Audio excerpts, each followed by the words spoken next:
हप्त्यासाठी सरकारनं 3,900 कोटींच्या निधी वितरणाला मंजुरी दिलेली आहे आणि त्यामुळे अखेर लाडक्या बहिणींना त्याचे पैसे मिळण्याची प्रतीक्षा संपणार आहे।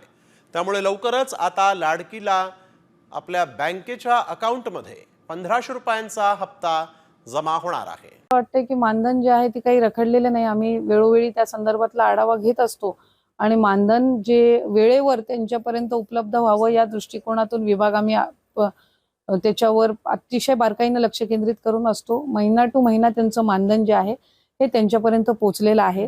एप्रिल महिना मार्च महिन्याचं बजेट सादरीकरण झाल्यानंतर साधारणपणे एप्रिल महिन्यामध्ये नवीन आर्थिक वर्षाला सुरुवात करत असताना एक 5-10 दिवसांचा विलंब होत असतो, पण हा रुटीन असतो, हा दरवर्षी होत असतो। त्याच्यामध्ये कारण ते जे ट्रान्झिशन असतं ते त्या निमित्ताने म्हणजे नवीन वर्षाच्या ह्याच्यामध्ये होत असतं, त्यामुळे ते प्रत्येक जो विभाग असतो त्याच्यामध्ये हा मार्च ते एप्रिल जो असतो, मार्च एंडिंग आणि एप्रिल महिना नवीन आर्थिक वर्ष, तर याच्यामध्ये जो काही एक थोडा ग्लिच असतो 10-15 दिवसाचा हा रुटीन असतो।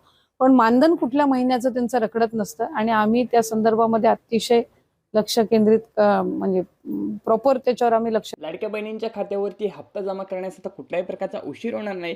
मागच्या महिन्यात जो उशीर झाला होता तो मार्च महिन्याची एंडिंग होती आणि एप्रिल हा आर्थिक वर्ष असल्याने काही दिवसांचा तुम्हाला उशीर झाला आहे अशी सुद्धा माहिती आदित्य तटकरे यांनी दिलेली आहे। आणि आता लाडक्या बहिणींच्या खात्यामध्ये मार्च महिन्याचा जो हप्ता आहे तो वितरित करायला आधीच सुरुवात झाली होती। आता एप्रिल महिन्याचा सुद्धा हप्ता त्यांच्या खात्यावरती जमा करण्याची जी प्रक्रिया आहे त्याला देखील सुरुवात झालेली आहे। अर्थसंकल्प संपला 31 तारखेनंतर आता 1 एप्रिलपासून नवीन वर्षाला सुरुवात झालेली आहे आणि या नवीन वर्षाच्या अनुषंगाने तुमच्या खात्यावरती तुमचा जो वाढीव हप्ता आहे तो सुद्धा मिळणार आहे। 2100 रुपये हप्ता तुम्हाला अधिवेशनानंतर देऊ हे सुद्धा माहिती त्यामध्ये सांगण्यात आलेली होती, परंतु अजूनही लाडक्या बहिणींना 2100 रुपयाचा हप्ता मिळालेला नव्हता, तर त्याची जी रक्कम आहे ते वर्ग करण्याची प्रक्रिया सुरू झालेली आहे। निधीला सुद्धा मंजुरी मिळाली आहे। फायनल तुमच्या खात्यामध्ये ही रक्कम सुद्धा जमा होत आहे। ज्या बहिणींनी केवायसी केली नव्हती त्यांच्यासाठी आनंदाची बातमी आहे, आता ती केवायसी करू शकतात आणि त्यासाठी आता मुदत सुद्धा वाढवण्यात आली। लवकरात लवकर केवायसी करून घ्या जेणेकरून तुम्हाला तुमच्या खात्यावरती लाभ हा चांगल्या रीतीने मिळून जाणार आहे।